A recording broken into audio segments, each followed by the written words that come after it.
Hi hello ಎಲ್ರಿಗೂ ನಮಸ್ತೆ. Welcome back to my channel. ನಾನು ದೀಪಿಕಾ ಗೌಡ. ನಾನು ಇವತ್ತಿನ ಟಾಪಿಕ್ ನಲ್ಲಿ ಮಾತಾಡ್ತಾ ಇರೋಂಥದ್ದು ಆರ್ ಡಿ ಬೆಸ್ಟಾ ಇಲ್ಲ ಅಂದ್ರೆ ಎಫ್ ಡಿ ಬೆಸ್ಟಾ ಅನ್ನೋಂಥದ್ರ ಬಗ್ಗೆ. ಬರೀ ಇದೊಂದ್ರ ಬಗ್ಗೆನೇ ನಾನು ಮಾತಾಡ್ತಾ ಇಲ್ಲ. ಆರ್ ಡಿ ಎಫ್ ಡಿಗೆ ಇರೋಂಥ ಡಿಫ್ರೆನ್ಸ್, ಯಾವ್ದ್ರಲ್ಲಿ ಬೆನಿಫಿಟ್ ಇದೆ, ಜೊತೆಗೆ ಆರ್ ಡಿನಾಗ್ಲಿ ಎಫ್ ಡಿನಾಗ್ಲಿ ಪ್ರಾರಂಭ ಮಾಡಬೇಕು ಅಂತ ಅಂದ್ರೆ ಎಲ್ಲಿ ಪ್ರಾರಂಭ ಅಂದ್ರೆ ಓಪನ್ ಎಲ್ಲಿ ಮಾಡಬೇಕು ಅನ್ನೋ ಅಂಥದ್ದು, ಜೊತೆಗೆ ನಿಮ್ಗೆ ಕೆಲವೊಂದು ಸಲಹೆಗಳನ್ನ ಕೊಡ್ತಾ ಹೋಗ್ತೀನಿ. ಆರ್ ಡಿನ ಯಾವ ರೀತಿ ಎಫ್ ಡಿ ಆಗಿ ಕನ್ವರ್ಟ್ ಮಾಡುವಂಥದ್ದು, ಆರ್ ಡಿಗೆ ದುಡ್ಡು ಕಟ್ಟಬೇಕು ಕಂತಿನಲ್ಲಿ ಅಂತ ಅಂದ್ರೆ ಅದನ್ನ ಯಾವ ರೀತಿ ನಾವು ದುಡ್ಡನ್ನ ಸೇವಿಂಗ್ ಮಾಡ್ಕೊಂಡು ನಾವು ಆಡಿನ ಕಟ್ಟಬೇಕು ಅನ್ನೋಂಥದ್ದು ಕೆಲವೊಂದು ಐಡಿಯಾಗಳನ್ನ ಕೊಡ್ತೀನಿ. ಯಾರೆಲ್ಲ ನನ್ನ ಈ ವಿಡಿಯೋನ ನೋಡ್ತಾ ಇದ್ದೀರಾ, ಸಬ್ಸ್ಕ್ರೈಬ್ ಮಾಡ್ದೇನೆ ನೋಡ್ತಾ ಇರುವಂತರು ಸಬ್ಸ್ಕ್ರೈಬ್ ಮಾಡ್ಕೊಂಡು ನೋಡಿ. ಕೊನೆಯಲ್ಲಿ ಯಾರಿಗಾದ್ರೂ ಈ ವಿಡಿಯೋ ಇಷ್ಟ ಆದ್ರೆ ಲೈಕ್ ಮಾಡಿ, ಶೇರ್ ಮಾಡಿ, ಕಮೆಂಟ್ಸ್ ಮಾಡಿ ಅಂತ ಹೇಳ್ತಾ ನನ್ನ ಈ ವಿಡಿಯೋನ ಸ್ಟಾರ್ಟ್ ಮಾಡ್ತಾ ಇದ್ದೀನಿ.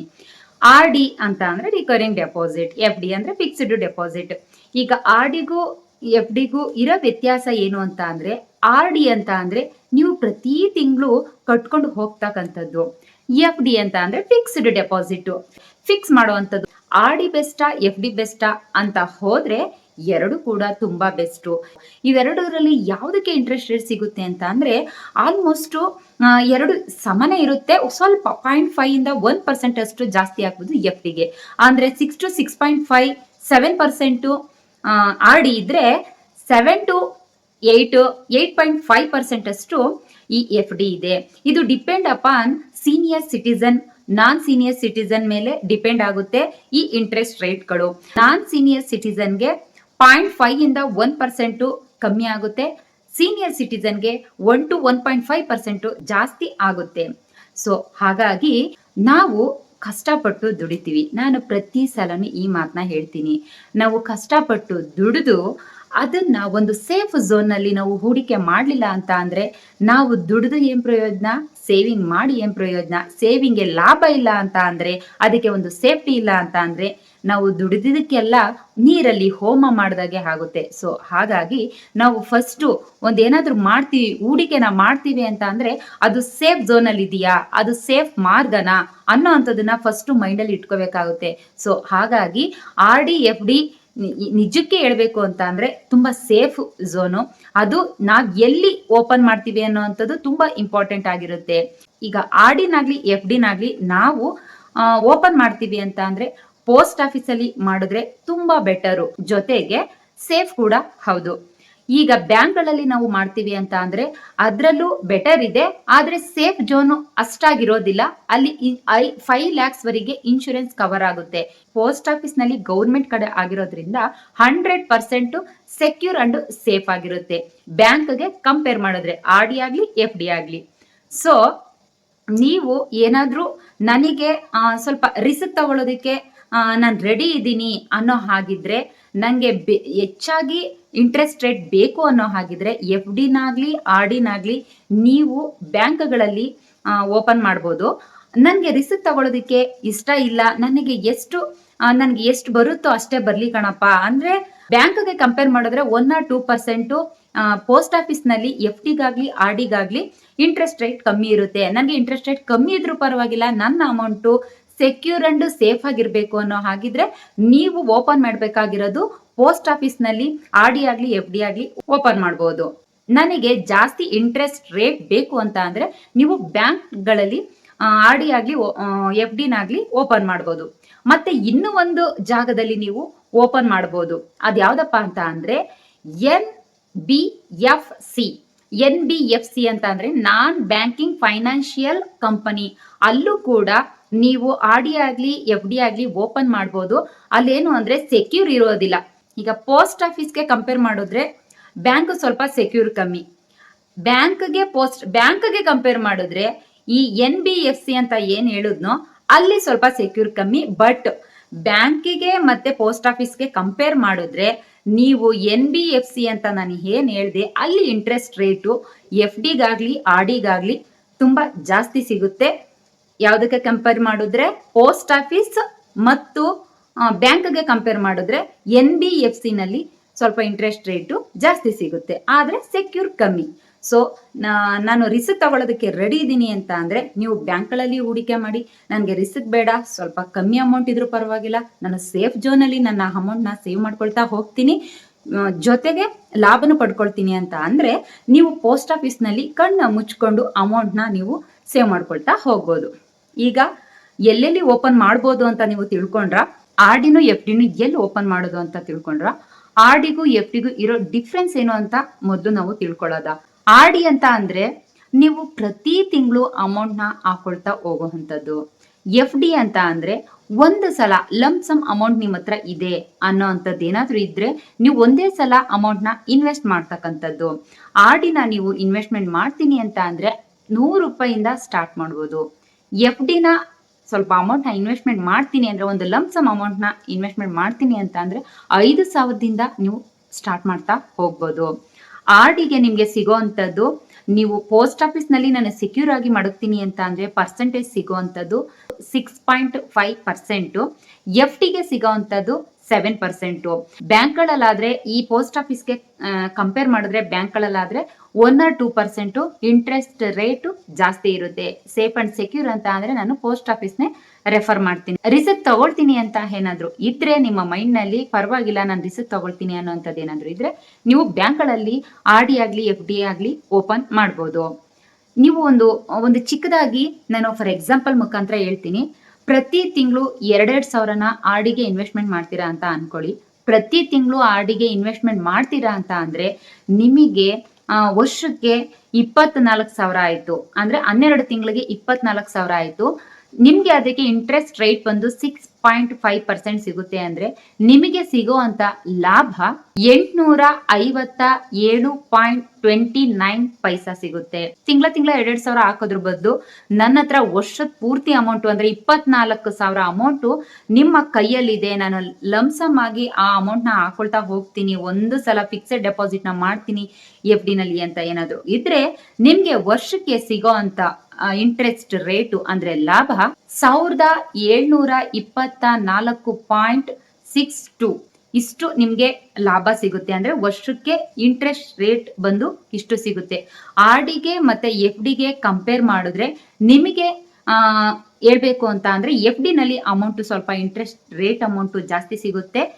ಆರ್ ಡಿಗೆ ಕಂಪೇರ್ ಮಾಡಿದ್ರೆ ನಿಮ್ಗೆ ಎಫ್ ಡಿ ನಲ್ಲಿ ಸಿಗೋ ಅಂತ ಡಿಫ್ರೆನ್ಸ್ ಅಮೌಂಟ್ ಏನಪ್ಪಾ ಅಂದ್ರೆ ಎಷ್ಟು ಲಾಭ ಜಾಸ್ತಿ ಸಿಗುತ್ತೆ ಆರ್ ಡಿಗೆ ಕಂಪೇರ್ ಮಾಡಿದ್ರೆ ಎಫ್ ಡಿಗೆ ಅಂತ ಅಂದ್ರೆ 867.33 ಈ ಆರ್ ಡಿಗೆ ಕಂಪೇರ್ ಮಾಡಿದ್ರೆ ಎಫ್ ಡಿ ನಲ್ಲಿ ಸ್ವಲ್ಪ ಜಾಸ್ತಿ ಸಿಗೋಂತ ಅಮೌಂಟ್, ಡಿಫ್ರೆನ್ಸ್ ಅಮೌಂಟ್. ಆರ್ ಡಿನ ನೀವು ಕಟ್ಕೊಳ್ತಾ ಹೋಗ್ತಿರೋ ಅಂದ್ರೆ ಸೇವಿಂಗ್ ಮಾಡ್ಕೊಳ್ತಾ ಹೋಗ್ತಿರೋ ಅದಕ್ಕೆ ಕಂಪೇರ್ ಮಾಡಿದ್ರೆ ಎಫ್ ಡಿ ನಲ್ಲಿ ಸ್ವಲ್ಪ ಅಮೌಂಟ್ ಜಾಸ್ತಿ ಇರುತ್ತೆ. ಯಾಕೆ ಜಾಸ್ತಿ ಇರುತ್ತೆ ಅಂದ್ರೆ ಅದರಲ್ಲಿ ಪರ್ಸೆಂಟೇಜು ಜಾಸ್ತಿ, ಜೊತೆಗೆ ನೀವು ಒಂದೇ ಸಲ ಅಮೌಂಟ್ ನ ಫಿಕ್ಸ್ಡ್ ಡೆಪಾಸಿಟ್ ಆಗಿ ಒಂದೇ ಸಲ ಅಮೌಂಟ್ ನ ಹೂಡಿಕೆ ಮಾಡ್ತೀರಾ.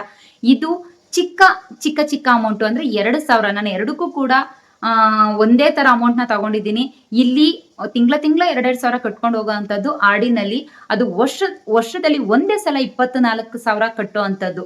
ಎರಡನ್ನೂ ನಿಮ್ಗೆ ಕನ್ಫ್ಯೂಸ್ ಆಗ್ಬಾರ್ದು ಅಂತ ವರ್ಷಕ್ಕೆ 24,000 ಆರ್ ಡಿ ಅಮೌಂಟ್, ವರ್ಷಕ್ಕೆ 24,000 ಎಫ್ ಡಿ ಅಮೌಂಟ್ ನ ನಾನು ಕ್ಯಾಲ್ಕುಲೇಷನ್ ಹಾಕಿ ನಿಮ್ಗೆ ಹೇಳ್ತಾ ಇರೋವಂಥದ್ದು. ಆರ್ ಡಿಗೂ ಕೂಡ 24,000 ಕಟ್ತೀರಾ. ಹೇಗೆ ಅಂದ್ರೆ ಒಂದೇ ಸಲ ಇನ್ವೆಸ್ಟ್ಮೆಂಟ್ ಮಾಡೋದಿಲ್ಲ, ಅದಕ್ಕೆ ತಿಂಗಳ ಅಂದ್ರೆ 1 ತಿಂಗಳಿಂದ ಹಿಡಿದು 12 ತಿಂಗಳವರೆಗೆ ನೀವು ಸೇವಿಂಗ್ ಮಾಡ್ತಾರ ಅಂತ ಅಮೌಂಟ್ 24,000 ಆಗಿರುತ್ತೆ. ಎಫ್ ಡಿ ನಲ್ಲಿ ಒಂದೇ ಸಲ ನೀವು 24,000ನ ಇನ್ವೆಸ್ಟ್ಮೆಂಟ್ ಮಾಡ್ತೀರಾ. ಹಾಗಾಗಿ ಎಫ್ ಡಿಗೆ ಅದರದೇ ಆದಂತಹ ಸ್ವಲ್ಪ ಇಂಟ್ರೆಸ್ಟ್ ರೇಟು ಜಾಸ್ತಿ ಕೊಡ್ತಾರೆ. ಅಂದ್ರೆ 7% ಇರುತ್ತೆ, ಬ್ಯಾಂಕ್ಗಳಲ್ಲಿ ಜಾಸ್ತಿ ಇರುತ್ತೆ. ನಾನು ಪೋಸ್ಟ್ ಆಫೀಸ್ ಮೇಲೆ ಆಧಾರವಾಗಿ ಇಟ್ಕೊಂಡು ಹೇಳ್ತಾ ಇದ್ದೀನಿ. ಪೋಸ್ಟ್ ಆಫೀಸ್ ನಲ್ಲಿ 7% ಮಾತ್ರ ಇರುತ್ತೆ. ಆಡಿಗೆ 6.5% ಇರುತ್ತೆ. ಅದರಲ್ಲಿ ನೀವು ವರ್ಷ ಪೂರ್ತಿ ಕಟ್ಟ ಆದ್ಮೇಲೆ ನಿಮ್ಗೆ ಇಂಟ್ರೆಸ್ಟ್ ನ ಸೇರಿಸಿ ಕೊಡ್ತಾರೆ. ಈ ಎಫ್ ಡಿ ನಲ್ಲಿ ಫಸ್ಟ್ನೇ ತಿಂಗಳಿಂದನೇ ನಿಮ್ಗೆ ಇಂಟ್ರೆಸ್ಟ್ ರೇಟು ಆಡ್ ಆಗ್ತಾ ಹೋಗುತ್ತೆ. ಯಾಕಂದ್ರೆ ಒಂದೇ ಸಲ ನೀವು ಅಮೌಂಟ್ ನ ಇನ್ವೆಸ್ಟ್ಮೆಂಟ್ ಮಾಡಿರ್ತೀರಾ. ಹಾಗಾಗಿ ಆರ್ ಡಿನಾದ್ರೂ ಆಗ್ಲಿ ಎಫ್ ಡಿನಾದ್ರೂ ಆಗ್ಲಿ ಎರಡು ಸೇವಿಂಗ್ ಅಮೌಂಟೇ. ನಾನು ಸೇವ್ ಮಾಡೋದೇ ಉಂಟು. ನಾನು ಯಾವ್ದೋ ಒಂದು ಗೋಲ್ ನ ಇಟ್ಕೊಂಡು ನಾನು ಅಮೌಂಟ್ ನ ಸೇವ್ ಮಾಡ್ತಾ ಇದ್ದೀನಿ ಅಂತ ಅಂದ್ರೆ ನೀವ್ ಯಾವ್ದನ್ನ ಫಸ್ಟ್ ಇನ್ವೆಸ್ಟ್ಮೆಂಟ್ ಮಾಡ್ಬೇಕು, ಯಾವ ಆರ್ ಡಿ ಓಪನ್ ಮಾಡ್ಬೇಕಾ ಇಲ್ಲ ಎಫ್ ಡಿ ಓಪನ್ ಮಾಡ್ಬೇಕಾ ಅಂದ್ರೆ ಎರಡು ಕೂಡ ಸೇಫೇ. ನಿಮ್ಮ ಹತ್ರ ಯಾವ ರೀತಿ ದುಡ್ಡು ಇರುತ್ತೆ ಅಂದ್ರೆ ಡಿಪೆಂಡ್ ಅಪಾನ್ ನಿಮ್ಮ ಹತ್ರ ಇರೋ ಅಂತ ಅಮೌಂಟ್. ನಿಮ್ಮ ಹತ್ರ ಬಂಡಲ್ ಅಮೌಂಟ್ ಇದೆ, ಲಂಸಮ್ ಆಗಿ ಅಮೌಂಟ್ ಇದೆ ಅನ್ನೋ ಅಂತದ್ ಏನಾದ್ರೂ ಇದ್ರೆ ಆ ಎಫ್ ಡಿ ನ ನೀವು ಓಪನ್ ಮಾಡಿ. ಇಲ್ಲ ನನ್ನ ಹತ್ರ ಅಷ್ಟು ಅಮೌಂಟ್ ಇಲ್ಲ, ನಾನು ಚಿಕ್ಕದಾಗಿ ಇವಾಗ ಸ್ಟಾರ್ಟ್ ಮಾಡಬೇಕು, ಇವಾಗ ಸ್ವಲ್ಪ ಸ್ವಲ್ಪನೇ ಸೇವ್ ಮಾಡ್ಕೊಳ್ತಾ ಹೋಗ್ಬೇಕು ಅನ್ನೋ ಅಂತದ್ ಏನಾದ್ರು ಇದ್ರೆ ನೀವು ಆಡಿನ ಸ್ಟಾರ್ಟ್ ಮಾಡ್ತಾ ಹೋಗಿ. ಸೊ ಇನ್ನೊಂದೇನು ಅಂತ ಅಂದ್ರೆ ಆಡಿನ ಸ್ಟಾರ್ಟ್ ಮಾಡಿ ಎಫ್ ಡಿ ನೀವು ಸ್ಟಾರ್ಟ್ ಮಾಡಕ್ ಆಗೋದಿಲ್ಲ ಅನ್ನೋ ಪರಿಸ್ಥಿತಿನಲ್ಲಿ 1 ವರ್ಷದವರೆಗೆ ಮಾತ್ರ ಆಡಿನ ಸ್ಟಾರ್ಟ್ ಮಾಡಿ. ಅಂದ್ರೆ ಆಡಿನ ಕಟ್ಕೊಂಡು ಹೋಗಿ. ಆಡಿನ 1 ತಿಂಗಳಿಂದ 12 ತಿಂಗಳವರೆಗೆ ಕಟ್ಟಿ ಅದರಲ್ಲಿ ಬೆನಿಫಿಟ್ ನ ತಗೊಂಡು ಅದಾದ ನಂತರ ನೀವು ಎಫ್ ಡಿಗೆ ಅದನ್ನ ಕನ್ವರ್ಟ್ ಮಾಡ್ಬೋದು. ಈಗ 24,000ನ ನೀವು ಒಂದೇ ಸಲ ನನ್ನ ಹತ್ರ ಅಮೌಂಟ್ ಇಲ್ಲ ಅನ್ನೋಂಥದ್ದು ಏನಾದ್ರು ಆದ್ರೆ 1 ತಿಂಗಳಿಂದ 12 ತಿಂಗಳವರೆಗೆ 24,000ನ ಸೇವ್ ಮಾಡ್ಕೊ ಬನ್ನಿ. ಜೊತೆಗೆ ಆಡಿ ಇಂಟ್ರೆಸ್ಟ್ ರೇಟ್ ಏನ್ ಸಿಗುತ್ತೆ ಅದನ್ನ ಬೆನಿಫಿಟ್ ತಗೊಳ್ಳಿ.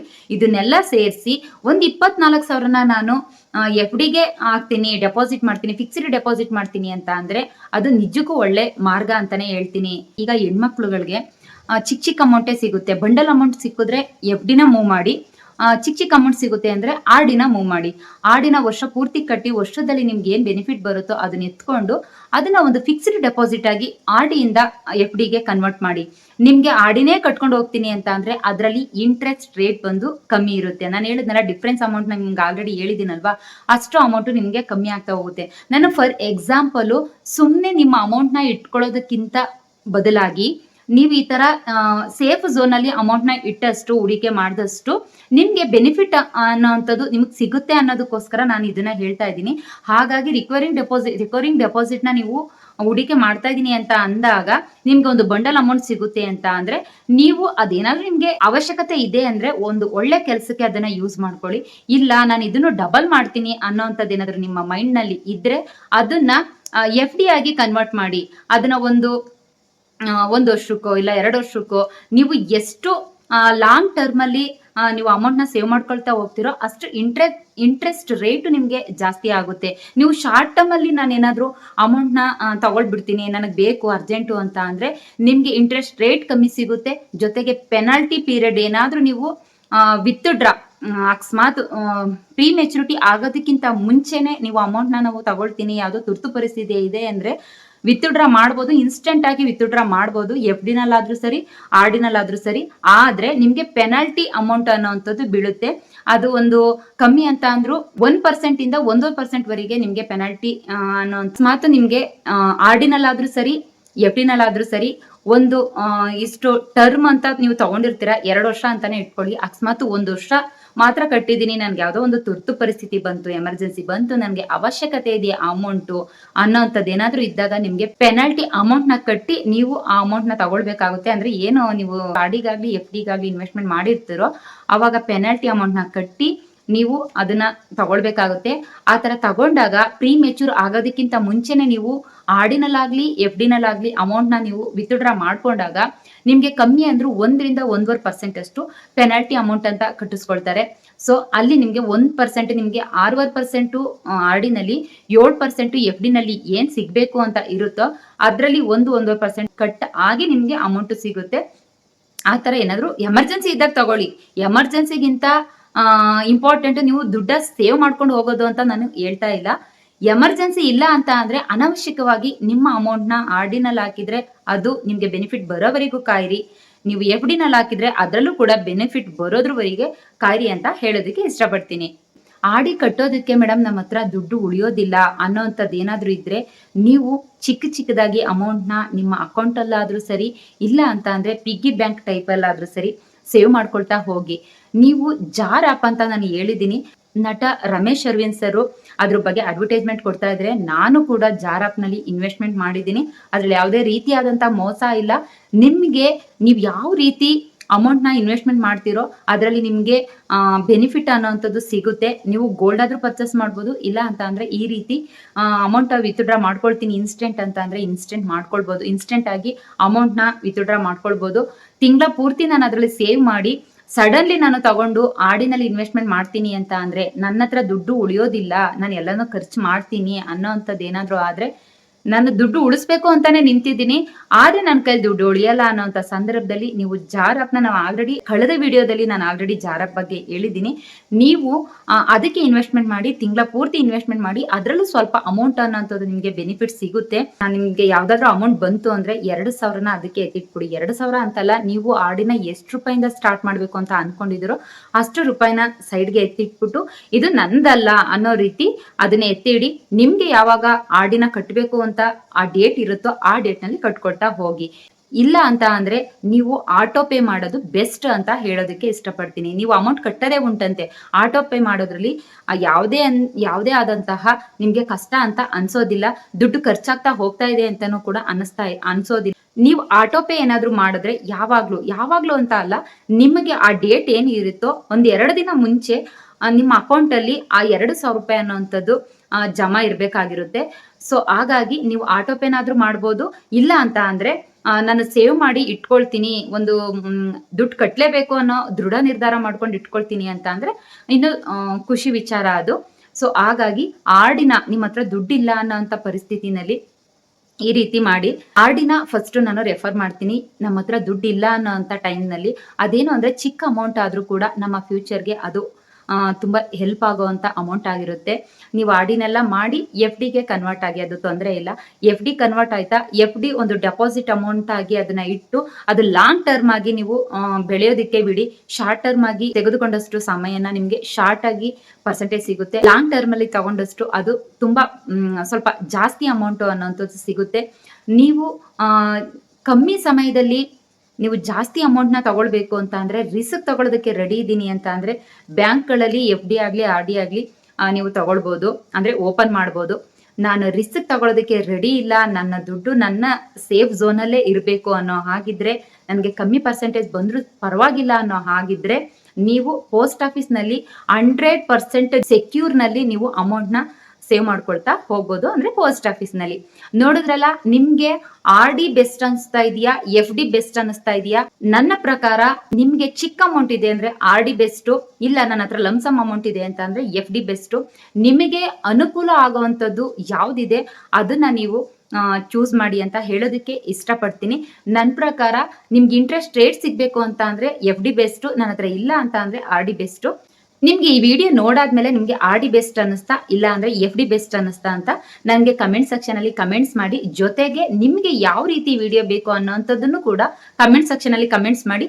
ನಾನು ಅದೇ ರೀತಿ ವಿಡಿಯೋನ ನಿಮ್ಗೆ ಉಪಯೋಗಕ್ಕೆ ಬರೋ ರೀತಿ ವಿಡಿಯೋನ ಮಾಡೋದಕ್ಕೆ ಟ್ರೈ ಮಾಡ್ತೀನಿ ಅಂತ ಹೇಳ್ತಾ, ನೆಕ್ಸ್ಟ್ ಒಂದು ಒಳ್ಳೆ ವಿಡಿಯೋ ಜೊತೆ ನಾನು ನಿಮ್ಮನ್ನ ಭೇಟಿ ಆಗ್ತೀನಿ. ಜೈ ಹಿಂದ್, ಜೈ ಕರ್ನಾಟಕ ಮಾತೆ.